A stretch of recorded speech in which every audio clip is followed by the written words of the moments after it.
So we begin this evening the sacramental part of Holy Week with the Mass of the Lord's Supper, 7 o'clock in the church, Holy Thursday, and we'll reflect on that for a few moments and then have our evening meditation.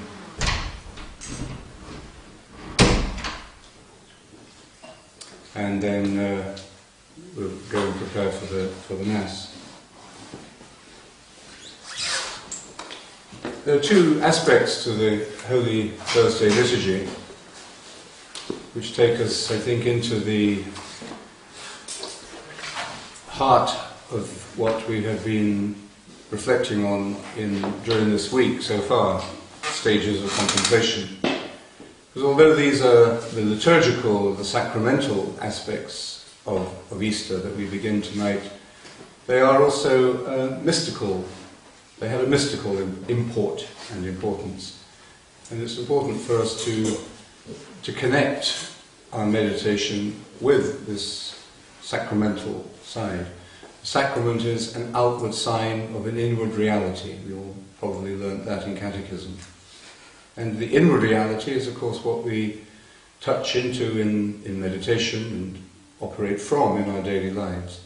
And the sacramental aspect of our faith, which for many people has lost vitality and lost meaning, but the sacramental aspect of our faith, it really expresses this interior reality.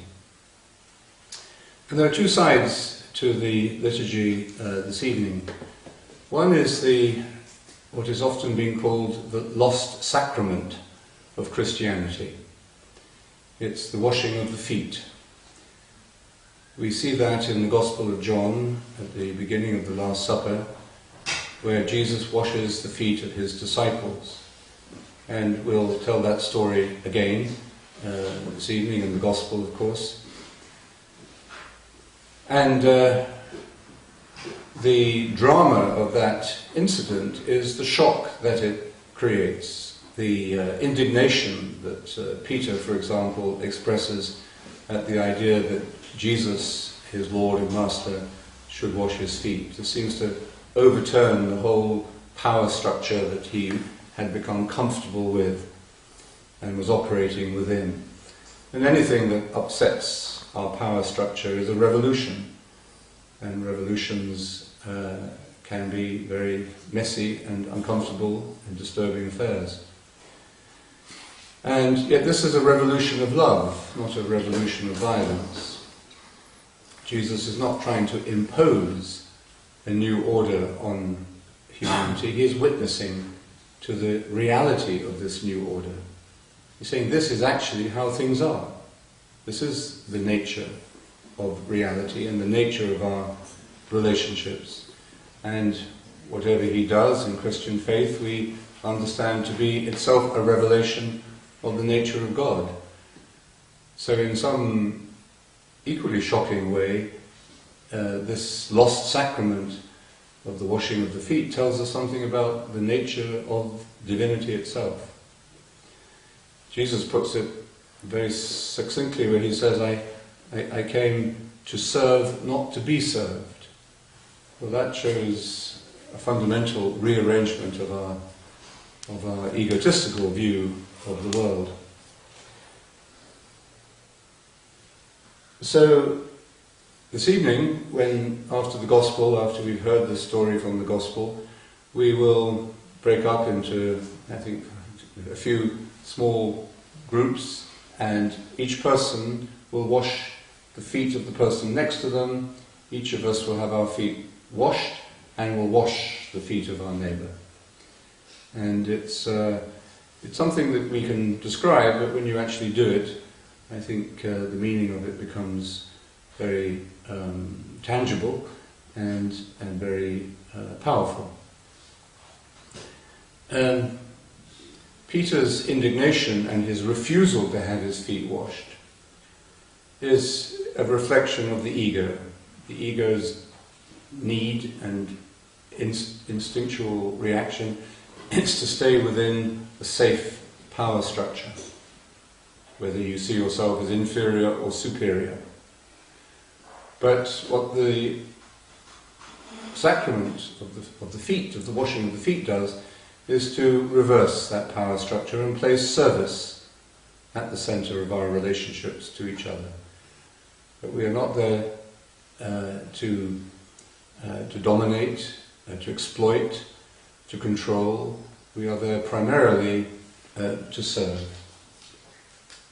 And if we are prepared to be served, we must also be prepared to serve. It's the two sides of it. It's like loving and being loved. We don't know what love is unless we can be loved. And we cannot love others except to the degree that we have been loved ourselves. So there is, in this sacrament of the washing of the feet, a sign, a witness of a fundamental renunciation of what we normally think of as power over others. And it's this renunciation that renews relationships. It sets us into a quite new set of arrangements, set of networks with each other. But it is also this renunciation of power that we witness or we experience in the Eucharist itself, which is the second aspect of tonight's liturgy, the institution of the Eucharist at the Last Supper. And Jesus took the bread and wine, the simple signs of human nutrition, the fruit of human hands, of human work, and identified himself with this natural, this order of nature, and used it as a medium to give himself in an act of love, which can only be done, of course, when we renounce self. So the Eucharist is itself an outgrowth, as it were, of the washing of the feet, and it prepares us for tomorrow, which is the cross, the death, and of Jesus. This itself is a gift of self. So in each of these signs, the washing of the feet, the Eucharist, and the cross tomorrow, we are seeing aspects of the same profound and transformative movement of God through the humanity of Jesus. And if we can see these signs, if we can relate to them as what they really are, what they are really teaching us, then we are transformed by them, because we are touched by the truth. They are revealing the truth of things, seeing things as they really are. And in the Lectio this morning, we read of Jesus saying that we are consecrated by the truth. So, if we can see the truth revealed in these signs, we experience consecration. We usually use the word consecration just of the bread and the wine at the Mass. But if we think of ourselves as being consecrated, that is quite a lot more transformative and powerful. It is we who become the body of Christ. It's we who are filled with his life, with his experience of the truth. He was consecrated by the truth, and we are consecrated by the truth. And the truth is expressed in this gift of self. And if we just take a moment to reflect on the great gift and beautiful sign of the Eucharist, we can see how much damage we do to the truth if we don't see what it is witnessing to. How easily we turn the Eucharist into something sectarian. How easily we put too many rules and regulations. Everything requires some rules and regulations, but too high a wall around the Eucharist that sets it apart from the very people it was meant to be teaching and touching. Many of you grew up probably with the instruction that you had to be in a state of grace in order to receive Holy Communion. And well, there may be some point in that. You need to be open to grace. You need to be, sincerely open to the mystery of the Eucharist. But the idea was probably presented in a way that you had to be perfect, and you were only in a state of grace for a few seconds after you had made your confession, because after that you fell into sin again very quickly, which easily led to a kind of compulsive, neurotic disorder, actually, in a lot of Catholics, who felt that they were too sinful by nature, even to go to communion, once a year. Now, there's been an attempt to, a strong attempt to free us from that, and to recover the original meaning of the Eucharist, which was expressed by the early fathers as a medicine. The Eucharist is a medicine, and it's sick people who need medicine. I've come not for the healthy, but for the sick, Jesus said. Jesus was understood as the divine physician, and the Eucharist was the medicine of immortality. And this changes our whole attitude towards the Mass and towards the gift that we receive when we receive communion. It's therefore, it enables us to approach the Mass not as a legalistic enterprise, when we remember that Judas, received the bread and the wine at the Last Supper, even though Jesus knew what he was going to do, that Peter was about to betray him 3 times, and Jesus knew that was going to happen. So he was perfectly well aware that he was giving himself to people who are not hearers and not perfect people by any stretch of the imagination. As I've been saying several times during the week, perfectionism is not what it's about. We're not about becoming perfect. So the liturgy this evening teaches us something profoundly restorative, really, to our humanity, provided we can accept to have our feet washed, provided by one who is our Lord and Master, provided we can receive Christ's gift of self in the Eucharist, despite the fact that we know we are very imperfect human beings. There's a beautiful poem by George Herbert which expresses this struggle of the human ego to receive the gift of God's love. Love bade me welcome, but my soul drew back, guilty of dust and sin.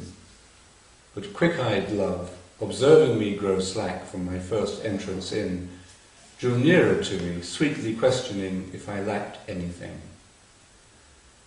So this expresses Peter's reaction, and our own reaction possibly, to this unimaginably generous gift of self.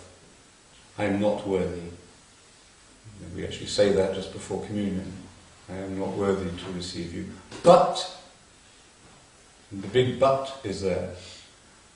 If we left it at I am not worthy, we'd all go home. We wouldn't have to be involved in any of this. We just construct our own ego system separate from the divine gift of love. But if we put the but in there, but only say the word, and I shall be healed, then we are involved in the Christian experience. We are allowing this unimaginable gift of Christ's self to unfold over time and transform us. So, let's take a moment to prepare them to say our word, the word of the mantra.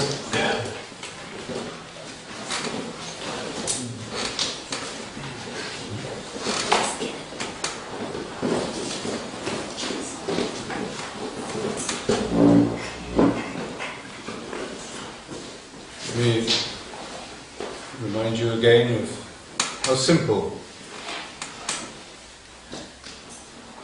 this prayer of the heart is.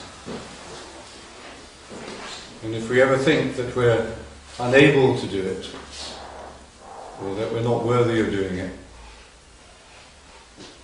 then we only have to reconnect to the simplicity of it and start again.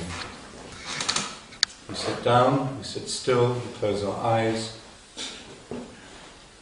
We sit with our back straight so that we stay alert. And then silently, in mind and heart, we begin to say our word. The word I would recommend is the word Maranatha. 4 syllables, Ma, Ra, Na, Tha. Listen to the word as you say it.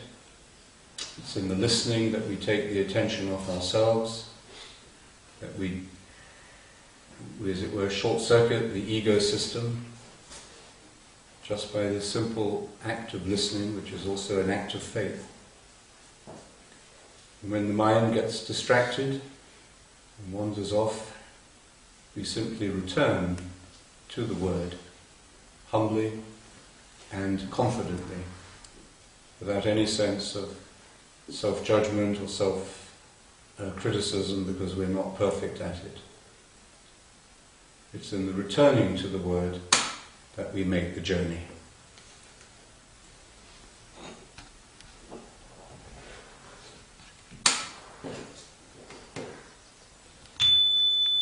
Our meditation with this sacramental side. The sacrament is an outward sign of an inward reality. We all probably learnt that in catechism.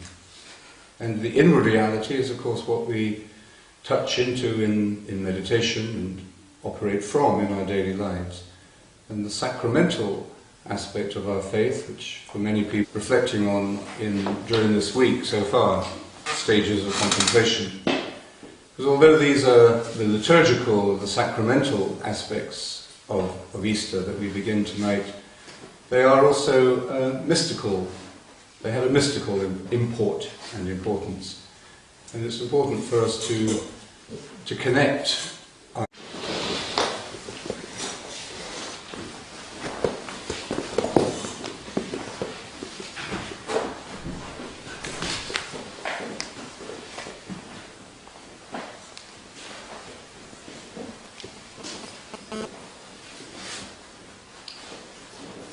So we begin this evening the sacramental part of Holy Week with the Mass of the Lord's Supper, 7 o'clock in the church, Holy Thursday, and we'll reflect on that for a few moments and then have our evening meditation.